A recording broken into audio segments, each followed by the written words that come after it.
কাটাকাটি করছে, চামড়া ছোলা থেকে শুরু করে সমস্ত প্রসেস কষাই করে দিচ্ছে, তাকে আপনি ওই মাংস থেকে দিতে পারবেন কিনা?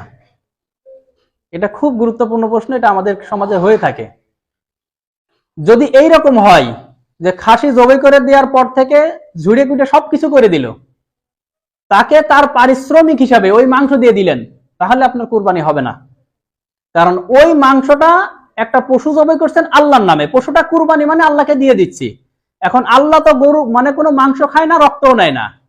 সেই মাংসটা আল্লাহ রাব্বুল আলামিন বলছেন ঠিক আছে তুমি যখন তো আমাকে দিছো, আমি তোমাকে আবার দান করে দিলাম, খাই ফেলো। কিন্তু এটা আমাকে বিক্রি করার জন্য দেয় নাই, আমাকে খাওয়ার জন্য দিয়েছে, দান করার জন্য দিয়েছে। এই জন্য কেউ যদি জবাই করে দেয় তাকে আলাদাভাবে টাকা দিয়ে দেবেন, কেউ যদি ঝুড়ে কুটে দেয় কষায়, আলাদাভাবে টাকা দিবেন। ওখান থেকে কোনো মাংস তাকে দিতে পারবেন না পারিশ্রমিক হিসেবে। হ্যাঁ তখন পারবেন, মনে করেন আর 5 জনের যেমন দিচ্ছি, গরিব মানুষ যে কাইটে দিচ্ছে সেও গরিব মানুষ, তাকে ওই পরিমাণ দিয়ে দিচ্ছি। কিন্তু কাইটে দিছে বলে তাকে আমি একটু বেশি দিচ্ছি, যদি এইরকম নিয়ত থাকে তাহলে তারপরে পারিশ্রমিক দেওয়া হয়ে গেল, তখন তার কুরবানি হবে না। এই জন্য যতই কেটে দিক তাকে প্রয়োজনে টাকা দিয়ে দিবেন, মাংস থেকে বা কোনো কিছু থেকে দিবেন না।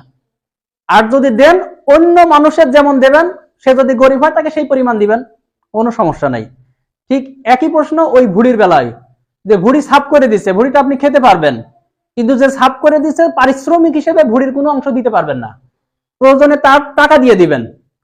অথবা যদি এইরকম কারো ভুড়ি দেন সে গরিব মানুষ, সেই হিসাবে দিতে পারবেন যে অন্য 5 জনের দিচ্ছি একেও আমি একটু দিই, এই হিসাবে দিতে পারবেন। কিন্তু পারিশ্রমিক হিসাবে কুরবানির কোনো মাংস দিতে পারবেন না কাউকে। আর মনে হয় বুঝতে কোনো সমস্যা হয়নি, বুঝছেন আপনারা এটা?